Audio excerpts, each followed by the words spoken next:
So, here's another episode that I enjoy and don't have a lot to say about, although I do have to say it is nice to say Natoth back. I mean, Grilka back. It's good stuff. Before we actually begin, I want to talk about Worf, because one of the things that's pointed out in this episode is something that I don't think was ever intended by the writers. It's just something that kind of stumbled into reality. You see, Worf constantly bangs out about tradition. He knows off of the top of his head rituals based on different people from different factions or different parts of the Klingon Empire. Now, in this episode, I'm not referring to the thing where he mentions the ritual for her. Instead, it's most likely that he actually specifically looked that up because he's sweet on her. But the fact remains, this is the kind of guy who's really big on that. I almost wonder why. Before I say anything else, I'm curious what you guys think. Now, I have my own theory on it, but as ever, I'd love to hear your thoughts and your statement on exactly why you think Worf is big on tradition. Because as Dax so expertly points out, he's not a very traditional Klingon. Not really. I mean, very little about what he is and what he does is traditional. Even his base code of ethics is completely different from a Klingon's. He's not human. Rather, he believes in honor. Internal honor. Whereas most Klingons believe in honor. External honor. And I've talked about that so many times, I'm not going to rehash that point. But even at that core level, he is not traditional. So why does he have this big thing on traditions? My theory is it is specifically because he is the Worf, or rather, the son of Moog effect, as I've started taking to calling it. The idea that he adheres so much to what he believes the ideals are of Klingon culture and Klingon society, that he then venerates those traditions, probably just the ones he cares about or actually approves of, because they're the things he likes. That's not hard to understand. How many of you out there like a thing? And so it's not hard to take the next step of saying, the ways or the concepts of such and such, insert thing I like here are awesome because they're of the thing you like. That's my take on that. There's a nice bit where Grilka doesn't ask Quark to look at her books, and in so doing asks Quark to look at her books in order to figure out what the hell's going on with their finances, because she knows she can trust him, and she knows he knows what he's doing. It's actually kind of a unique circumstance, because you could just tell there's not really a lot of other people she could have gone to. I find myself wondering what Grilka and her house thought of in consequence of the one-episode war with the Federation. Not the Cardassians. I doubt anybody really shed a tear about the Cardassians, but the Federation? A little more interesting of a conflict there, isn't it? And she mentions how the war has been very damaging to her and her house, financially, which makes perfect sense. Wars are a very expensive ordeal and usually kind of wreck economies, historically speaking. But I also had a weird thought. I wonder how many of the, let's call it what it is, lesser houses of the Klingon Empire had, let's say, were basically forced to shoulder the greater burden of the financial bear of the war, or the conflict, or the expansion, or whatever you want to call it. I hate to call it a war, but you know what I mean, right? Had to actually shoulder more of the financial side of things, because, financial matters are dishonorable, right? Only a Ptah would actually pay attention to the finances of their house. All that kind of claptrap.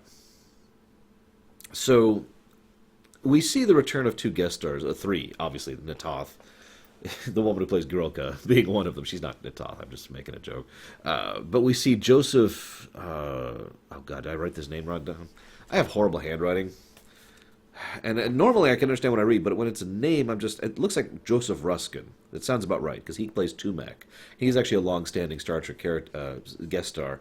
And also Phil Morris, who's actually a personal favorite of mine. He will actually be returning in Voyager, of all places, after this, to do some good stuff over there. But he'll be in DS9 as well, as probably my favorite Jem'Hadar across Deep Space Nine. Don't worry, I'll point it out when we get there. So, there's a really funny scene. And again, it's wonderful because it makes so much sense when paralleled to human society. How many of you, male, female, how many of you have ever embarrassed yourself to try and impress someone of the opposite, of the gender that you were interested in? I have. I have.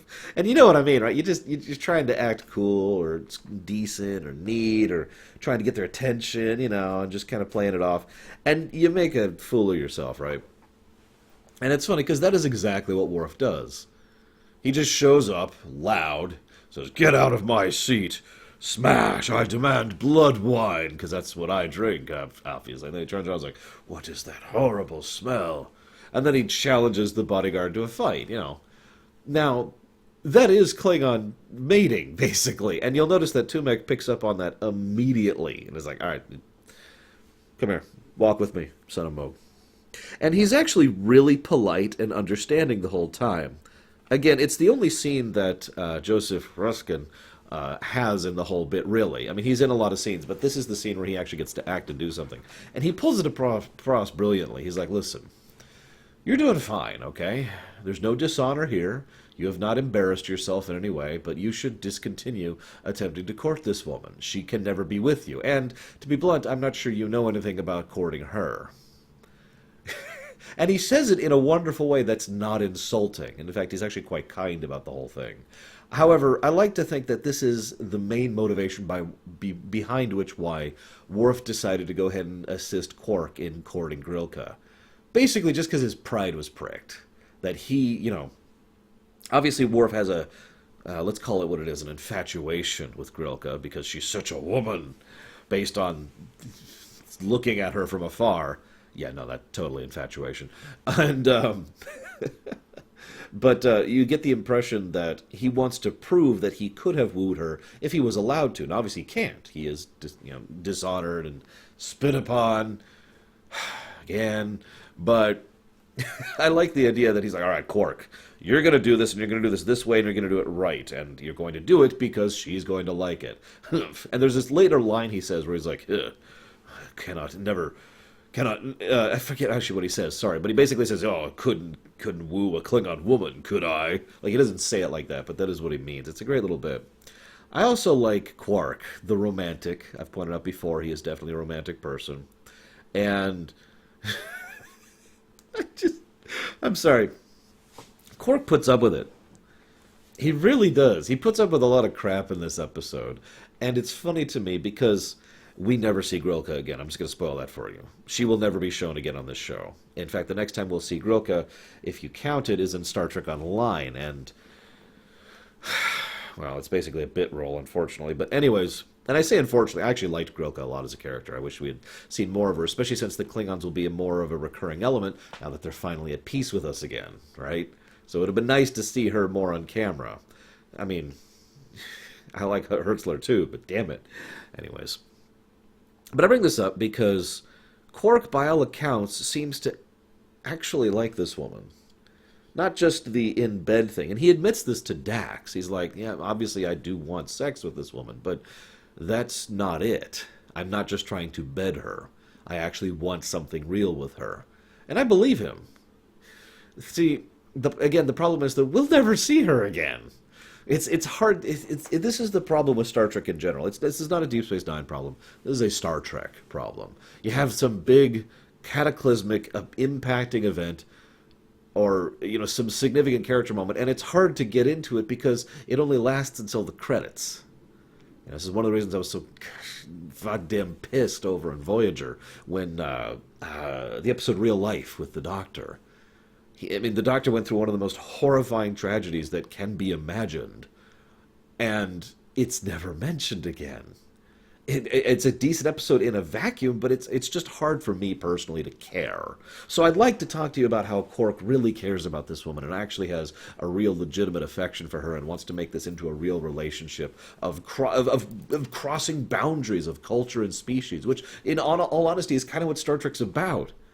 I'm not even into romance, and I'm totally with this because of what it means and because of how it's acted and because Armin Shimmerman does a great job of it, and I didn't write down her name. And the woman who plays Grilka, I'm looking it up. Mary Kay Adams. Mary Kay Adams does a great job as Grilka. Both of them do an excellent job of their portrayal of both characters, and I'm with it. I feel it, and then it's gone. And that's what pisses me off. Do something more with it. Bring it back. You can't tell me there aren't filler episodes after that. I know for a fact there's a filler episode coming up fairly soon. So I do like it, though, because she obviously has a disdain for Ferengi and Ferengi traditions. And he has a disdain for Klingon and Klingon traditions. That's why I like it so much, though. What we're seeing here is a true Star Trekian thing. I mean, I feel like I'm just repeating myself at this point. He cares enough about her, respects her enough. Now, this is a romantic thing, but still, the core of element here is that they respect each other enough and care about each other enough to be willing to accept and move past those boundaries. And that's awesome! So then Phil Morris gets up, Thopak, and is like, "You have no honor." I find that funny because, see, again, as we've talked about so many times, when any Klingon who isn't Worf says that, that's not true. When most Klingons who aren't Worf say that, what they mean is you have no currency, no external honor. Which is funny because Quark actually has established external honor already. In front of the Council, no less. So it's not like he does have no external honor. He has proven himself. So Thopak's statement is a literal lie. At the same time, it's kind of the point, isn't it? That is a very Klingon thing to do. To say you have no honor is to what they really mean when they say that is you must now prove you have that honor to me. Usually that means a fight. Not always. You can respond verbally, you can respond physically. There's a lot of different ways to react to that. Again, Klingons being very much about how you react to them. And so Quark's reaction to accept the fight and be willing to fight to the death over this shows that he is willing to prove that, no, I actually have earned my honor, thanks. And I do, and just to commit to it, right? Again, a very Klingon thing. I do like the fact that he ended up, well, that Quark didn't want to spare the guy, which I find interesting because Quark is the kind of person who's really hesitant about killing in general. So it's almost out of character that he was willing to swing, and it was Worf's control that was preventing him from doing so. Anywho, so the puppet device, I need to comment on that briefly.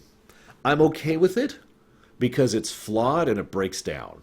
Now, I know it broke down for comedy's sake, and that's acceptable, but I like it because it's limited. Because, my God, there's a lot of implications when it comes to a device that can just control the muscles of another person. Only some of the muscles, not all of them.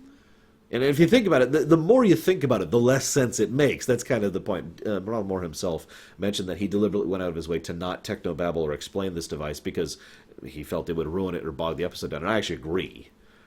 Because the more you think about it, the more it's like, well, hang on. What of his body is it controlling exactly? Because he can still move and react and talk and think completely regardless of this.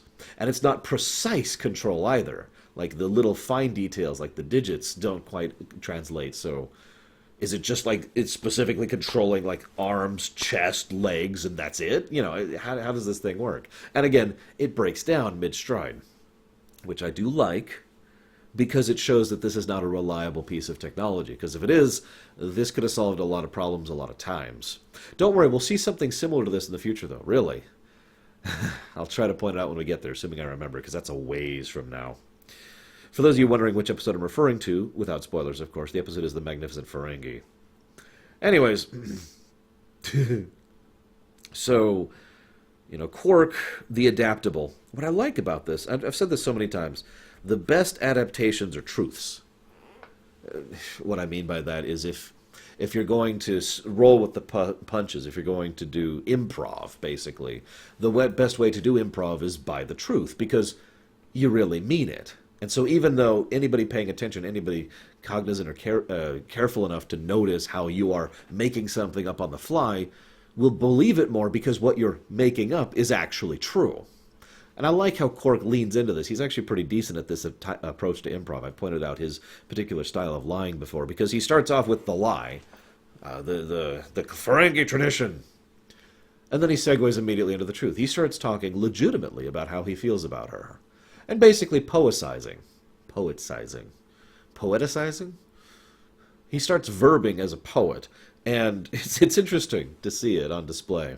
And again, I firmly believe it. It'd be nice if it ever mattered again, since not too long from now, I'm just going to tell you, this Quark is going to go to Risa with 2 Horgahns and be seeking Jamaharom. Anyways, also, what happened with the Cardassian woman? Anyways. I do like how Dax, who has been flirting with Worf for episodes now, finally is just like, look. Let's go. It's just, I love the bluntness of it. Now, I'm going to go ahead and admit something I've kind of danced around this issue before. I feel like I've commented on this live on camera, either on a recording or a stream before. I don't buy the Dax Worf relationship by memory. By memory. I'm going to be paying close attention this time through with analysis mode on. Because by memory, it always just felt like, all right, these two actors act well together, let's fling them together. There's a lot of weird pairing up on Deep Space Nine. You ever notice that? Like a weirdly large amount of time is spent on romance compared to other Star Treks. And I don't mean romance of the week. I actually mean recurring romances. Although we haven't seen Shakar in how long at this point? Just point it out. Anyways, so we'll see what I think of the Dax Worf relationship. But before we actually start recovering the episodes where the two are actually together, I would like to know your thoughts on the Dax Worf relationship, because it's, and, spoilers, it's going to be a long-term one. It's going to be developing over several episodes from this point onwards. And I'm very curious what you guys think of it. Admittedly, when I think of the relationship, the episode that most comes to my mind is Let He Who Is Without Sin, which I hate. So, again, we'll see what I think of it going back through. I do like how Dax finally just decides, screw it, I'm here, look, I want to go out with you. In human terms, he basically just kissed him. That if they were both a human couple, this would have been what she was like, ugh, grab, mwah, right? I mean, you've seen that in fiction before, and I've seen that in real life, too. So it's just funny to see the Klingon version of that again. All right, look. This is how this is working. Anyways, an overall decent episode. I hope you've enjoyed my minimalistic thoughts on it. See you next time, guys.